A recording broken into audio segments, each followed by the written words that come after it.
First off, congratulations, second ever coach for St. Francis. Why did you feel like you were the perfect man for this position? I don't know, God created it that way. So, the Spirit of Jesus, He's the one that made it that way. I love this place. It made me. I've spent a lot of my adult time here, but all my formative years after getting out of high school and coming here, the people I've met, my wife I met, there's no family of mine without that. So, I don't know. I think God put me here for a reason. You mentioned in your opening presser that nobody can ever replace Kevin Donnelly. How do you feel, or I guess you mentioned nobody can ever fill the shoes of a guy like Kevin Donnelly. How do you build on his legacy while at the same time making the program into what you envision? Well, I'm not me as a football coach, and I'm not me as a person without him. So, a lot of the foundational beliefs that I have come directly from him. So it's my job now to trust in God to help me expand upon those, and things are going to be different because I'm not him and I can't be him. However, I'm going to try to be the guy who can make him proud. It's a quick turnaround, just knowing the season's only a couple of months away, but how much does it help knowing every assistant from last year is coming back? How do you feel like that will help with this transition? Well, I understand I'm the least important person in this room right now. I'm the guy who kind of keeps everything in the corral, but everybody else is making the decisions and doing the work. Josh Kolka's coming back, that helps.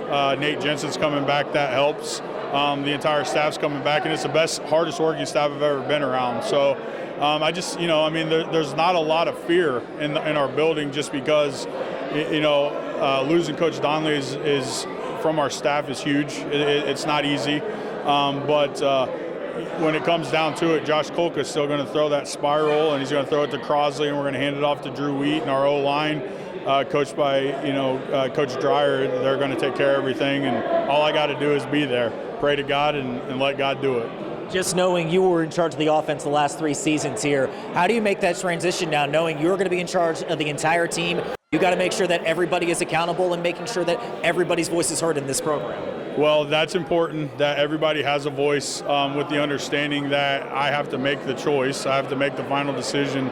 But, as far as the defensive side goes, I got the golden ticket, and Nate Jensen, as good of a football coach as there is, he's been a head coach. He is the best defensive guy I've ever been around. So that helps immensely. Obviously, I don't ever want anyone to ever think that I am a one-sided coach where I'm only on offense. So we've elevated Coach Austin Dreyer to offensive coordinator, best guy for it. And, it's an exciting time for a lot of people here.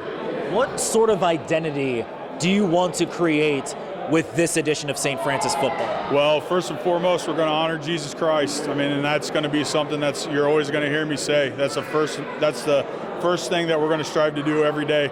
And then we're going to get into the specifics. But what you saw last year, which is a pretty exciting brand of ball on both sides, it's not going to change. We lost a couple guys to graduation, but the majority of who made that go, which is not coaches, it's players, they're back. So obviously there's going to be some bells and whistles, but the identity, the winning identity of St. Francis is back, and it was back last year, and now we're just going to keep growing that. You have a chance to embrace your family after this press conference.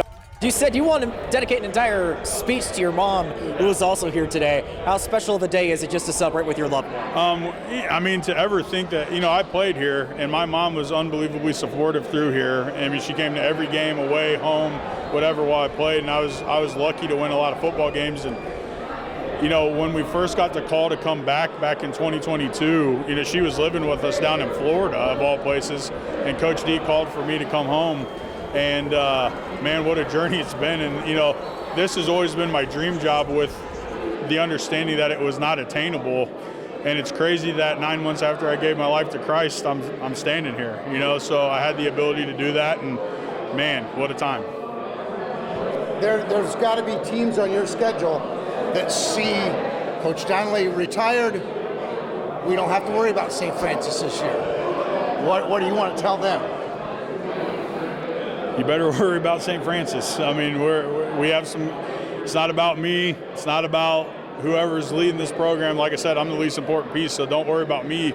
But our guys are pretty good, and we've had a really good recruiting class. Our coaching staff is intact, so everything's here. The biggest thing though that we strive one of our staff things that we talk about when we're talking about recruiting or being out there with our competitors is we want to build the largest tower, but we don't want to destroy everybody else's. So they're allowed to say whatever they want. We're going to focus on us. We're going to focus on honoring Jesus and living through the Franciscan values.